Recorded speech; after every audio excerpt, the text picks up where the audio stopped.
ಓಂ ನಮಃ ಶಿವಾಯ. ಫೆಬ್ರವರಿ 15 ಮಹಾಶಿವರಾತ್ರಿಯಂದು ಶುಭ ಲಗ್ನ ಯೋಗವು ರೂಪುಗೊಳ್ಳುತ್ತದೆ. ಕರ್ಕಾಟಕ ರಾಶಿಯ ಅರ್ಧನಾರೀಶ್ವರನ ಆಶೀರ್ವಾದವು ಸಂತೋಷದ ದಾಂಪತ್ಯಕ್ಕೆ ಕಾರಣವಾಗುತ್ತವೆ. ಕರ್ಕಾಟಕ ರಾಶಿಯವರಿಗೆ 10 ದೊಡ್ಡ ಭವಿಷ್ಯವಾಣಿಗಳು. ಹೌದು ಸ್ನೇಹಿತರೆ, ಫೆಬ್ರವರಿ 15, 2026ರಂದು ಮಹಾಶಿವರಾತ್ರಿಯಂದು ಮಹಾ ಮತ್ತು ಪಾರ್ವತಿಯರ ಶುಭಯೋಗವು ರೂಪುಗೊಳ್ಳುತ್ತದೆ ಎಂದು ನಾನು ನಿಮಗೆ ಹೇಳುತ್ತೇನೆ. ಇದು 300 ವರ್ಷಗಳ ನಂತರ ಈ ಮಹಾಶಿವರಾತ್ರಿಗೆ ಮೊದಲನೆಯದು. ಈ ಶುಭಯೋಗದ ರಚನೆಯೊಂದಿಗೆ ಬಲವಾದ ವಿವಾಹ ಸಾಧ್ಯತೆಗಳು ಹೊರಹೊಮ್ಮುತ್ತವೆ.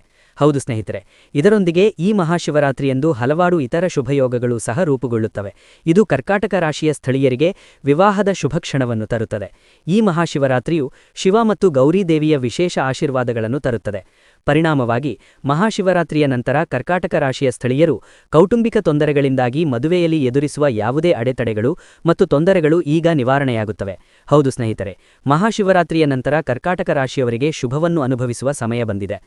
ಪ್ರಿಯ ವೀಕ್ಷಕರೇ, ಈ ವಿಡಿಯೋ ವಿಶೇಷ ಜ್ಯೋತಿಷ್ಯ ಚಿಹ್ನೆಗಳನ್ನು ಆಧರಿಸಿರುವುದರಿಂದ ದಯವಿಟ್ಟು ಇದರ ಕೊನೆಯವರೆಗೂ ಕೇಳಿ. 300 ವರ್ಷಗಳ ನಂತರ ಈ ಮಹಾಶಿವರಾತ್ರಿಯು ಮದುವೆಗೆ ಅತ್ಯಂತ ಶುಭ ಸಂದರ್ಭವನ್ನು ತರುತ್ತದೆ. ಸ್ನೇಹಿತರೆ, ಒಂದು ವರ್ಷದಲ್ಲಿ 12 ಶಿವರಾತ್ರಿಗಳಿದ್ದರೂ ಫಾಲ್ಗುಣ ಮಾಸದ ಕೃಷ್ಣ ಪಕ್ಷದ ಕತ್ತಲೆ 15 ಚತುರ್ದಶಿ ತಿಥಿಯು ವಿಶೇಷ ಮಹತ್ವವನ್ನು ಹೊಂದಿದೆ ಎಂದು ನಾನು ನಿಮಗೆ ಹೇಳುತ್ತೇನೆ. ಇದನ್ನು ಮಹಾಶಿವರಾತ್ರಿ ಎಂದು ಕರೆಯಲಾಗುತ್ತದೆ. ಈ ದಿನ ಶಿವನಿಗೆ ತುಂಬಾ ಪ್ರಿಯವಾಗಿದೆ. ಈ ದಿನ ಶಿವನು ತನ್ನ ಭಕ್ತರೊಂದಿಗೆ ಸುಲಭವಾಗಿ ಸಂತೋಷಪಡುತ್ತಾನೆ. ಈ ವರ್ಷ ಮಹಾಶಿವರಾತ್ರಿಯಂದು ಗ್ರಹಣ ಚಿಹ್ನೆಗಳ ವಿಶಿಷ್ಟ ಸಂಯೋಜನೆ ರೂಪುಗೊಳ್ಳುತ್ತಿದೆ ಮತ್ತು ಜ್ಯೋತಿಷಿಗಳು ಸುಮಾರು 300 ವರ್ಷಗಳ ನಂತರ 8 ಅತ್ಯಂತ ಶುಭಯೋಗಗಳು ಮಹಾಶಿವರಾತ್ರಿಯಂದು ರೂಪುಗೊಳ್ಳುತ್ತಿವೆ ಎಂದು ಹೇಳಿಕೊಳ್ಳುತ್ತಾರೆ. ಇವುಗಳಲ್ಲಿ ಮದುವೆಗೆ ಶುಭಯೋಗವನ್ನು ಸಹ ನಿರ್ದಿಷ್ಟವಾಗಿ ಹೈಲೈಟ್ ಮಾಡಲಾಗಿದೆ. ಸ್ನೇಹಿತರೆ, ವೈದಿಕ ಹಿಂದೂ ಕ್ಯಾಲೆಂಡರ್ ಪ್ರಕಾರ ಫಾಲ್ಗುಣದ ಕೃಷ್ಣಪಕ್ಷದ ಚತುರ್ದಶಿ ತಿಥಿಯು ಫೆಬ್ರವರಿ 15ರಂದು ಸಂಜೆ 5:06 ಪ್ರಾರಂಭವಾಗಿ ಮರುದಿನ ಫೆಬ್ರವರಿ 16ರಂದು ಬೆಳಗ್ಗೆ 5:32 ಇರುತ್ತದೆ. ಫೆಬ್ರವರಿ 15ರಂದು ಸೂರ್ಯ, ಬುಧ ಮತ್ತು ಶುಕ್ರರ ತ್ರಿಗ್ರಹಿ ಯೋಗವು ರೂಪುಗೊಳ್ಳುತ್ತದೆ. ಇದಲ್ಲದೆ ಶಿವನಿಗೆ ಅತ್ಯಂತ ಪ್ರಿಯವೆಂದು ಪರಿಗಣಿಸಲಾದ ಶ್ರಾವಣ ನಕ್ಷತ್ರವು ಈ ದಿನದಂದು ಇರುತ್ತದೆ. ಇದು ವ್ಯತಿಪಾತ, ವರಾಯಣ, ಧ್ರುವ ಮತ್ತು ರಾಜ್ಯಯೋಗದ ರಚನೆಗೆ ಸಹ ಕಾರಣವಾಗುತ್ತದೆ. 72 ವರ್ಷಗಳ ನಂತರ ಶಿವವಾಸ ರಾಜ್ಯಯೋಗದ ಮಹಾಶಿವರಾತ್ರಿ ಮಹಾಸಂಧಿಯೂ ರೂಪುಗೊಳ್ಳುತ್ತದೆ. ಇದು ಈ ದಿನವನ್ನು ಇನ್ನಷ್ಟು ವಿಶೇಷವಾಗುತ್ತದೆ ಮತ್ತು ಲಗ್ನದ ಸ್ಥಾನವನ್ನು ಬಲಪಡಿಸುತ್ತದೆ. ಆದ್ದರಿಂದ ಪ್ರಿಯ ಕರ್ಕಾಟಕ ರಾಶಿಯವರೇ, ಮಹಾಶಿವರಾತ್ರಿಯಂದು ರೂಪುಗೊಂಡ ಈ ಶುಭಲಗ್ನ ಯೋಗವು ನಿಮ್ಮ ಜಾತಕದ ಮೇಲೆ ಯಾವ ಪ್ರಭಾವ ಬೀರುತ್ತದೆ ಮತ್ತು ನಿಮ್ಮ ಜೀವನದಲ್ಲಿ ಯಾವ 10 ಪ್ರಮುಖ ಪ್ರಭಾವಗಳು ಸಕ್ರಿಯಗೊಳ್ಳುತ್ತವೆ ಎಂಬುದನ್ನು ಅನ್ವೇಷಿಸೋಣ. ಆದರೆ ನಾವು ವಿಡಿಯೋದಲ್ಲಿ ಮುಂದುವರಿಯುವ ಮೊದಲು ನಿಮ್ಮೆಲ್ಲ ಕರ್ಕಾಟಕ ರಾಶಿಯವರಿಗೆ ನನ್ನ ಒಂದು ಸಣ್ಣ ವಿನಂತಿಯಿದೆ. ವಿಡಿಯೋಗೆ ನಿಮ್ಮ ಸಂಪೂರ್ಣ ಪ್ರೀತಿಯನ್ನು ನೀಡಿ ಮತ್ತು ಸಂಪೂರ್ಣ ಭಕ್ತಿಯಿಂದ ಜೈ ಗೌರಿ ಶಂಕರ್ ಎಂದು ಕಾಮೆಂಟ್ಗಳಲ್ಲಿ ಬರೆಯಿರಿ. ಇದರಿಂದ ಭೋಲೆ ಭಂಡಾರಿಯ ಆಶೀರ್ವಾದವು ನಿಮ್ಮೊಂದಿಗೆ ಶಾಶ್ವತವಾಗಿ ಉಳಿಯಲಿ. ಆದ್ದರಿಂದ ಪ್ರಿಯ ವೀಕ್ಷಕರೇ, ಈ ಪವಿತ್ರ ಮಹಾಶಿವರಾತ್ರಿಯ ನಂತರ ಕರ್ಕಾಟಕ ರಾಶಿಯವರ ಜೀವನದಲ್ಲಿ ಯಾವ ಪ್ರಮುಖ ಮತ್ತು ಶುಭ ಬದಲಾವಣೆಗಳು ಬರಲಿವೆ ಎಂದು ಕಂಡುಹಿಡಿಯೋಣ. ನಂಬರ್ 1, ಕರ್ಕಾಟಕ ರಾಶಿ ಭವಿಷ್ಯ.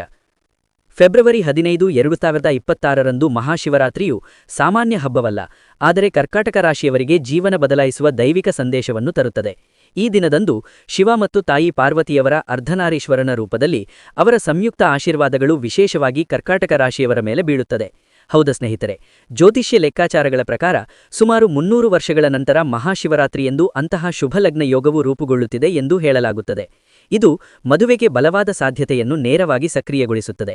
ಸ್ನೇಹಿತರೆ, ಕರ್ಕಾಟಕವು ಚಂದ್ರನ ರಾಶಿ ಚಕ್ರ ಚಿಹ್ನೆಯಾಗಿದೆ ಮತ್ತು ಚಂದ್ರನನ್ನು ಮನಸ್ಸು, ಭಾವನೆಗಳು ಮತ್ತು ಕುಟುಂಬ ಸಂತೋಷದ ಅಂಶವೆಂದು ಕರೆಸಿಕೊಳ್ಳಲಾಗುತ್ತದೆ. ಮಹಾಶಿವರಾತ್ರಿಯಂದು ಸೂರ್ಯ, ಬುಧ ಮತ್ತು ಶುಕ್ರರ ತ್ರಿಗ್ರಹಿ ಯೋಗವು ಶ್ರಾವಣ ನಕ್ಷತ್ರ, ರಾಜಯೋಗ, ಧ್ರುವಯೋಗ ಮತ್ತು ಶಿವವಾಸ ರಾಜ್ಯಯೋಗದೊಂದಿಗೆ ರೂಪುಗೊಂಡಾಗ ಕರ್ಕಾಟಕ ರಾಶಿಯವರ ಜೀವನದಲ್ಲಿ ಸ್ಥಗಿತಗೊಂಡ ಸಂಬಂಧಗಳು ದೈವಿಕ ವೇಗವನ್ನು ಪಡೆಯುತ್ತವೆ. ವಿವಾಹ ವಿಳಂಬ, ಮುರಿದ ಸಂಬಂಧಗಳು, ಪದೇ ಪದೇ ಮುಂದಕ್ಕೂ ಮತ್ತು ಹಿಂದಕ್ಕೂ ಅಥವಾ ಕೌಟುಂಬಿಕ ಅಡೆತಡೆಗಳಿಂದ ವರ್ಷಗಳಿಂದ ತೊಂದರೆಗೊಳಗಾದವರಿಗೆ ಈ ಮಹಾಶಿವರಾತ್ರಿಯು ಜೀವನಾಡಿಯಾಗಿ ಕಾರ್ಯನಿರ್ವಹಿಸುತ್ತದೆ. ಮಹಾಶಿವರಾತ್ರಿಯ ನಂತರ ಶುಭಗ್ರಹಗಳು ಕರ್ಕಾಟಕ ರಾಶಿಯವರಿಗೆ ವಿವಾಹದ 7ನೇ ಮನೆಯನ್ನು ನೋಡುತ್ತವೆ. ಇದು ನೇರವಾಗಿ ಸೂಚಿಸುತ್ತದೆ ಸರಿಯಾದ ಹೊಂದಾಣಿಕೆ ಯಥಾತಥವಾಗಿ ಹೊರಹೊಮ್ಮುತ್ತದೆ. ಸ್ನೇಹಿತರು ಮತ್ತು ಕುಟುಂಬವು ಸಹಜ ಮಾರ್ಗದಲ್ಲಿ ಒಪ್ಪುತ್ತದೆ. ಪ್ರೇಮ ವಿವಾಹವನ್ನು ಬಯಸುವವರು ಸಾಮಾಜಿಕ ಮತ್ತು ಕುಟುಂಬ ಬೆಂಬಲವನ್ನು ಪಡೆಯುತ್ತಾರೆ.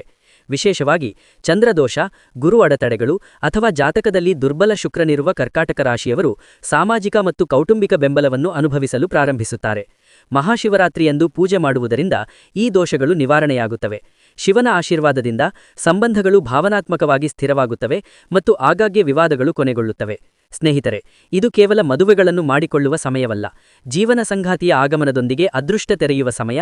ಮಹಾಶಿವರಾತ್ರಿಯ ನಂತರ ಕರ್ಕಾಟಕ ರಾಶಿಯವರಿಗೆ ಮದುವೆ, ಸಂತೋಷ, ಮದುವೆ, ಗೌರವ, ಮದುವೆ ಮತ್ತು ಆರ್ಥಿಕ ಬಲದ ಧರೆಗಳು ಸಕ್ರಿಯಗೊಳ್ಳುತ್ತವೆ. ಆದ್ದರಿಂದ ಪ್ರಿಯ ಕರ್ಕಾಟಕ ರಾಶಿಯವರೇ, ಈ ಮಹಾಶಿವರಾತ್ರಿಯನ್ನು ಹಗುರವಾಗಿ ಪರಿಗಣಿಸಬೇಡಿ.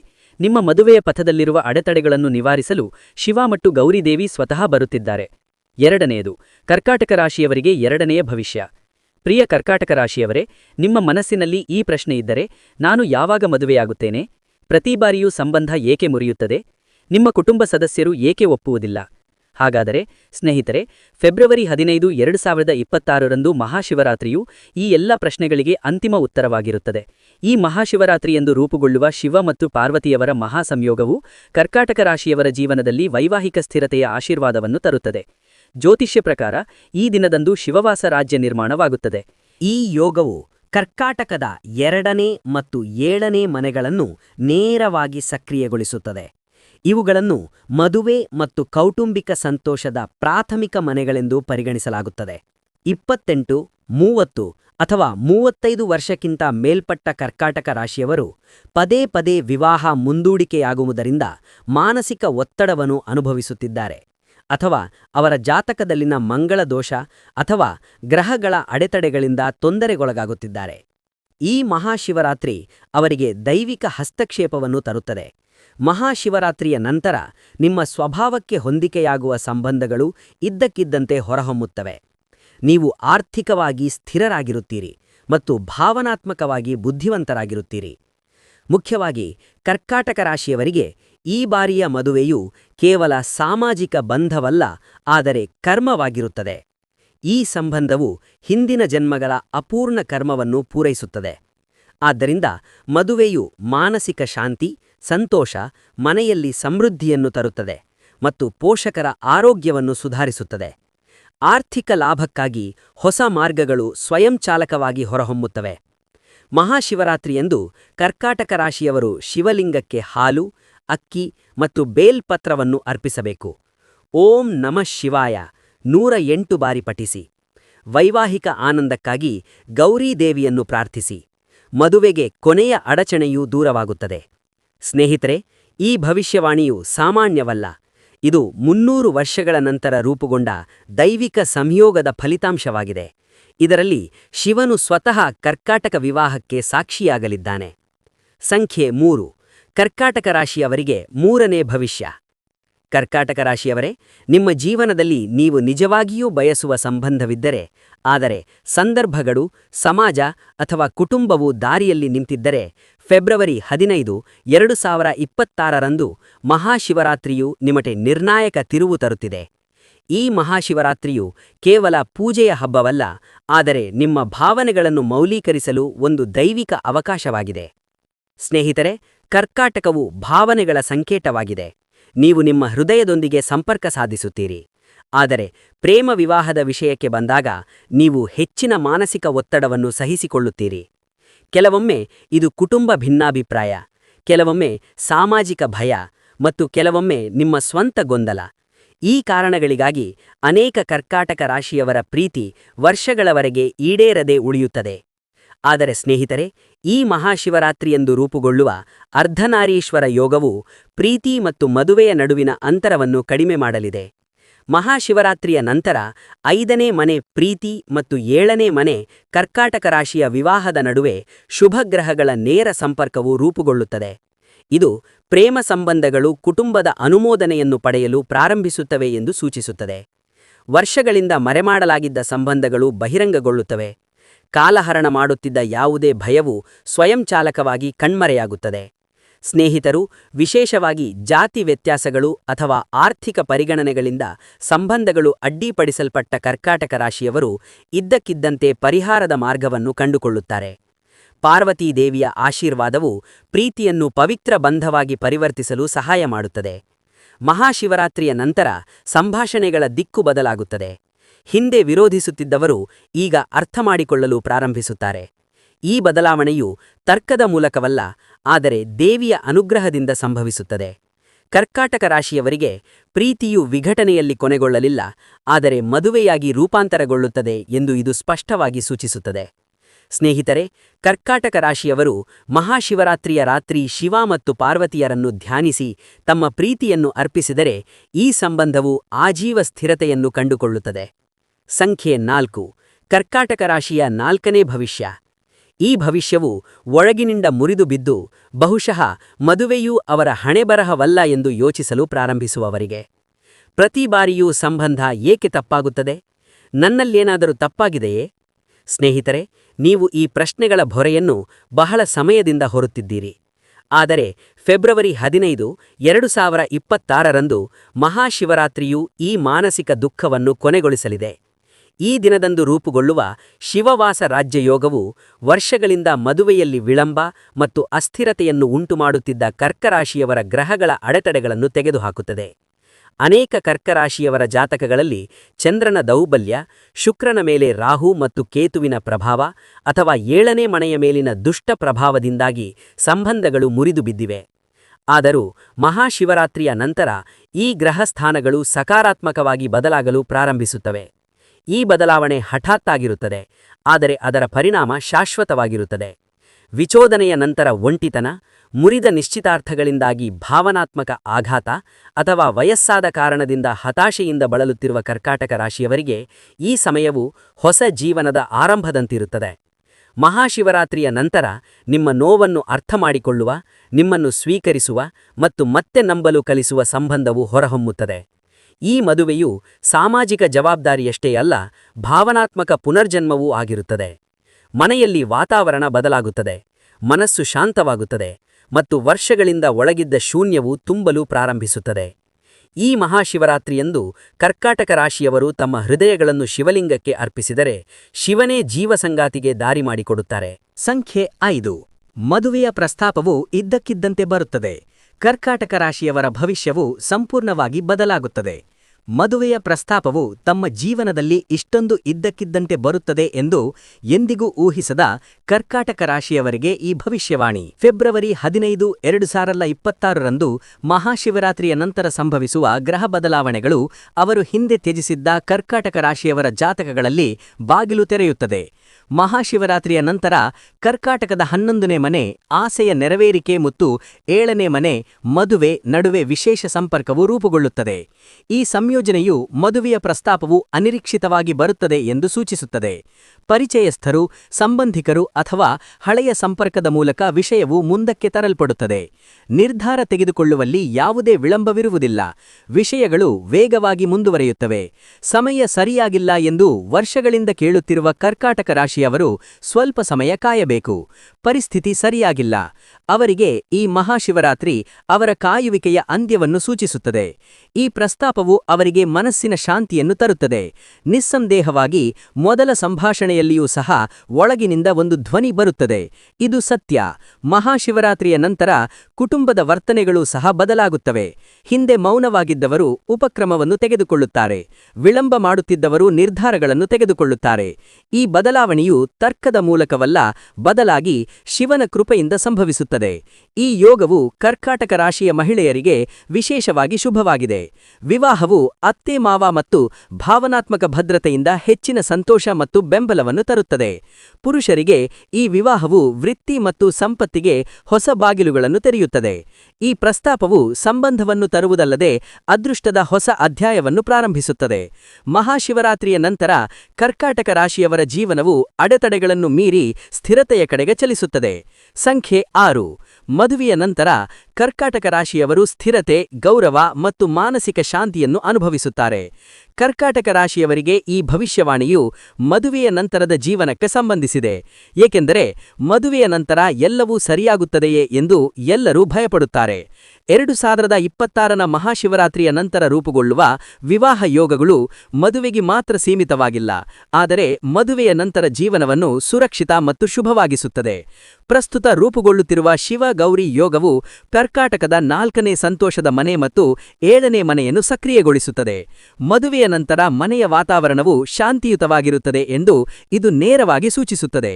ಪರಸ್ಪರ ತಿಳುವಳಿಕೆ ಬಲಗೊಳ್ಳುತ್ತದೆ ಮತ್ತು ಮಾನಸಿಕ ಅಭದ್ರತೆ ಕೊನೆಗೊಳ್ಳುತ್ತದೆ.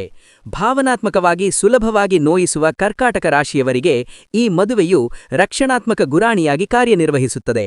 ಜೀವನ ಸಂಗಾತಿಯು ಸಂಗಾತಿಯಾಗುವುದಲ್ಲದೆ ಭಾವನಾತ್ಮಕ ಬೆಂಬಲವೂ ಆಗಿರುತ್ತದೆ. ಮಹಾಶಿವರಾತ್ರಿಯ ನಂತರ ನಡೆಯುವ ವಿವಾಹಗಳು ಕಡಿಮೆ ಅಹಂ ಮತ್ತು ಹೆಚ್ಚಿನ ಸಂವಹನ ಮತ್ತು ಗೌರವದಿಂದ ಗುರುತಿಸಲ್ಪಡುತ್ತವೆ. ಅತ್ತೆ ಮಾವಂದಿರ ಬೆಂಬಲ ಲಭ್ಯವಿರುತ್ತದೆ ಮತ್ತು ಹಳೆಯ ಕೌಟುಂಬಿಕ ಉದ್ವಿಗ್ನತೆಗಳು ಕ್ರಮೇಣ ಕಡಿಮೆಯಾಗುತ್ತವೆ. ಅನೇಕ ಕರ್ಕಾಟಕ ರಾಶಿಯವರು ಮದುವೆಯ ನಂತರ ಹೊಸ ಮನೆ ಅಥವಾ ನಗರಕ್ಕೆ ಸ್ಥಳಾಂತರಗೊಳ್ಳುವುದನ್ನು ಪರಿಗಣಿಸಬಹುದು. ಈ ಬದಲಾವಣೆಯು ಕಡ್ಡಾಯವಲ್ಲ, ಆದರೆ ಪ್ರಗತಿಯ ಸಂಕೇತವಾಗಿರುತ್ತದೆ. ಎಲ್ಲಕ್ಕಿಂತ ಮುಖ್ಯವಾಗಿ ಈ ಮದುವೆಯು ಕರ್ಕಾಟಕ ರಾಶಿಯವರಿಗೆ ಹೆಚ್ಚು ಅಗತ್ಯವಿರುವುದನ್ನು ನೀಡುತ್ತದೆ: ಮಾನಸಿಕ ಶಾಂತಿ, ಭಾವನಾತ್ಮಕ ಭದ್ರತೆ ಮತ್ತು ಸೇರಿದ ಭಾವನೆ. ಮಹಾಶಿವರಾತ್ರಿಯ ರಾತ್ರಿ ಕರ್ಕಾಟಕ ರಾಶಿಯವರು ತಮ್ಮ ಭವಿಷ್ಯದ ದಾಂಪತ್ಯ ಜೀವನಕ್ಕಾಗಿ ಪ್ರಾರ್ಥಿಸಿದರೆ ಈ ಸಂಬಂಧವು ದೀರ್ಘಕಾಲದವರೆಗೆ ಸ್ಥಿರ ಮತ್ತು ಸಂತೋಷವಾಗಿರುತ್ತದೆ. ಸಂಖ್ಯೆ 7.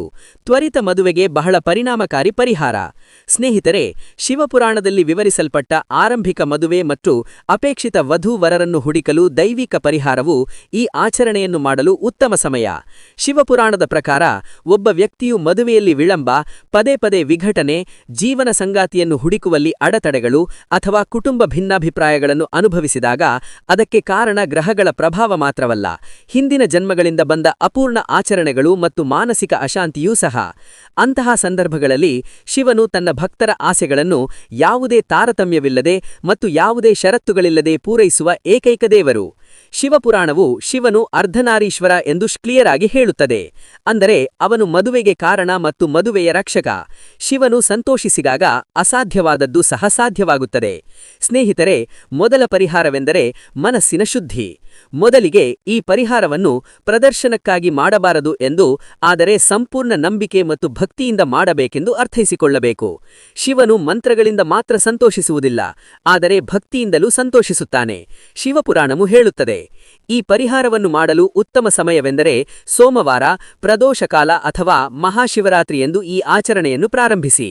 ಮಹಾಶಿವರಾತ್ರಿಯೆಂದು ಪ್ರಾರಂಭಿಸಿದರೆ ಅದರ ಫಲಗಳು ಹಲವು ಪಟ್ಟು ಹೆಚ್ಚಾಗುತ್ತವೆ. ಬೆಳಿಗ್ಗೆ ಸ್ನಾನ ಮಾಡಿ ಮತ್ತು ಸ್ವಚ್ಛವಾದ ಬಟ್ಟೆಗಳನ್ನು ಧರಿಸಿ. ನಕಾರಾತ್ಮಕ ಆಲೋಚನೆಗಳನ್ನು ತಪ್ಪಿಸಿ. ಮನೆಯಲ್ಲಿ ಅಥವಾ ದೇವಾಲಯದಲ್ಲಿ ಶಿವಲಿಂಗದ ಮುಂದೆ ಕುಳಿತುಕೊಳ್ಳಿ. ಶಿವಪುರಾಣದ ಪ್ರಕಾರ ಬಾಲ್ಯ ವಿವಾಹಕ್ಕಾಗಿ ಶಿವಲಿಂಗಕ್ಕೆ ಹಸಿ ಹಾಲು, ಗಂಗಾಜಲ, ಜೇನುತುಪ್ಪ ಮತ್ತು ಸ್ವಲ್ಪ ಅನ್ನವನ್ನು ಅರ್ಪಿಸಿ. ಅಭಿಷೇಕವನ್ನು ಮಾಡುವಾಗ, ಓ ಶಿವನೇ, ನೀನು ತಾಯಿ ಪಾರ್ವತಿಯನ್ನು ಸ್ವೀಕರಿಸಿದಂತೆ ದಯವಿಟ್ಟು ನನ್ನ ಜೀವನದಲ್ಲಿ ಸೂಕ್ತ ಮತ್ತು ಸ್ಥಿರ ಸಂಬಂಧವನ್ನು ನನಗೆ ನೀಡು ಮಾನಸಿಕವಾಗಿ ವ್ಯಕ್ತಪಡಿಸಿ. 3 ಎಲೆಗಳ ಬೇಲ್ಪತ್ರ ಮದುವೆಯನ್ನು ವೇಗಗೊಳಿಸುತ್ತದೆ ಎಂದು ಶಿವಪುರಾಣವು ಹೇಳುತ್ತದೆ. ಬೇಲ್ಪತ್ರವನ್ನು ಅರ್ಪಿಸುವಾಗ, ಓಂ ನಮಃ ಶಿವಾಯ, ಓ ಅರ್ಧನಾರೀಶ್ವರನೇ, ನನ್ನ ಮದುವೆಗೆ ಇರುವ ಎಲ್ಲ ಅಡೆತಡೆಗಳನ್ನು ತೆಗೆದುಹಾಕಿ. ಈ ಪ್ರಕ್ರಿಯೆಯನ್ನು 108 ಬೇಲ್ಪತ್ರಗಳವರೆಗೆ ಪುನರಾವರ್ತಿಸಿ. ಇದು ಸಾಧ್ಯವಾಗದಿದ್ದರೆ ಕನಿಷ್ಠ 11 ಮಂತ್ರಗಳನ್ನು ಪಠಿಸುವುದು ಹೆಚ್ಚು ಪರಿಣಾಮಕಾರಿ. ಶಿವಪುರಾಣವು ಈ ಮಂತ್ರವನ್ನು ಮದುವೆಗೆ ಹೆಚ್ಚು ಪರಿಣಾಮಕಾರಿ ಎಂದು ವಿವರಿಸುತ್ತದೆ. ಓಂ ನಮಃ ಶಿವಾಯ, ಗೌರಿ ವಲ್ಲಭೈ ಸ್ವಾಹ. ಈ ಮಂತ್ರವನ್ನು ದಿನಾಲೂ 108 ಬಾರಿ ಪಠಿಸಿ. ಈ ಮಂತ್ರವು ಅಪೇಕ್ಷಿತ ಮದುವೆಯನ್ನು ಸಾಧಿಸಲು ಮತ್ತು ಅಪೇಕ್ಷಿತ ವಧೂ-ವರರನ್ನು ಸಾಧಿಸಲು ಸಹಾಯಕವಾಗಿದೆ ಎಂದು ಪರಿಗಣಿಸಲ್ಪಡುತ್ತದೆ. 4. ಪಾರ್ವತೀ ದೇವಿಯನ್ನು ಸ್ಮರಿಸುವುದು. ಪಾರ್ವತೀ ದೇವಿಯು ಸಂತೋಷಿಸದ ಹೊರಗೆ ಮದುವೆಯನ್ನು ಪೂರ್ಣಗೊಳಿಸಲಾಗುವುದಿಲ್ಲ ಎಂದು ಶಿವಪುರಾಣದಲ್ಲಿ ಉಲ್ಲೇಖಿಸಲ್ಪಟ್ಟಿದೆ. ಆದ್ದರಿಂದ ಶಿವನನ್ನು ಪೂಜಿಸಿದ ನಂತರ ಗೌರೀ ದೇವಿಯ ಪ್ರಾರ್ಥನೆ: ತಾಯಿ, ನೀನು ತಪಸ್ಸಿನಿಂದ ಶಿವನನ್ನು ಪಡೆದಿದ್ದೀಯಾ, ದಯವಿಟ್ಟು ನನ್ನ ಜೀವನದಲ್ಲಿಯೂ ನಿಜವಾದ ಮತ್ತು ಸ್ಥಿರ ಸಂಬಂಧವನ್ನು ನನಗೆ ನೀಡು. ಸ್ನೇಹಿತರೆ, ಈ ಪರಿಹಾರವನ್ನು ಭಕ್ತಿ ಮತ್ತು ನಂಬಿಕೆಯಿಂದ ಅನುಸರಿಸಿದರೆ ಮದುವೆಯಲ್ಲಿ ವಿಳಂಬದ ಸಾಧ್ಯತೆಗಳು ಕ್ರಿಯೇಟ್ ಆಗುತ್ತವೆ. ಅಪೇಕ್ಷಿತ ಜೀವನ ಸಂಗಾತಿಯನ್ನು ಹುಡುಕುವ ಸಾಧ್ಯತೆಗಳು ಸೃಷ್ಟಿಯಾಗುತ್ತವೆ. ಕೌಟುಂಬಿಕ ಭಿನ್ನಾಭಿಪ್ರಾಯಗಳು ದೂರವಾಗುತ್ತವೆ. ಮಾನಸಿಕ ಯಾತನೆ ಮತ್ತು ಒಂಟಿತನ ಕೊನೆಗೊಳ್ಳುತ್ತದೆ. ಶಿವಪುರಾಣವು ಹೇಳುತ್ತದೆ, ಶಿವನ ಭಕ್ತನೆಂದಿಗೂ ಬ್ರರಿಗೆಯಿಂದ ಹಿಂದಿರುಗುವುದಿಲ್ಲ. ಆದ್ದರಿಂದ ಪ್ರಿಯ ವೀಕ್ಷಕರೇ, ದಯವಿಟ್ಟು ನೀವು ಮಾಹಿತಿಯನ್ನು ಹೇಗೆ ಇಷ್ಟಪಟ್ಟಿರಿ ಎಂದು ಕಮೆಂಟ್ ಮಾಡುವ ಮೂಲಕ ನಮಗೆ ತಿಳಿಸಿ. ಮಾಹಿತಿ ಇಷ್ಟವಾದರೆ ದಯವಿಟ್ಟು ವಿಡಿಯೋವನ್ನು ಲೈಕ್ ಮಾಡಿ, ಚಾನೆಲ್ಗೆ ಸಬ್ಸ್ಕ್ರೈಬ್ ಮಾಡಿ ಮತ್ತು ಅದನ್ನು ಹಂಚಿಕೊಳ್ಳಿ. ಕಮೆಂಟ್ ವಿಭಾಗದಲ್ಲಿ ಪೂರ್ಣ ಭಕ್ತಿಯಿಂದ ಹರ ಹರ ಮಹಾದೇವ್ ಎಂದು ಬರೆಯಿರಿ. ಧನ್ಯವಾದಗಳು.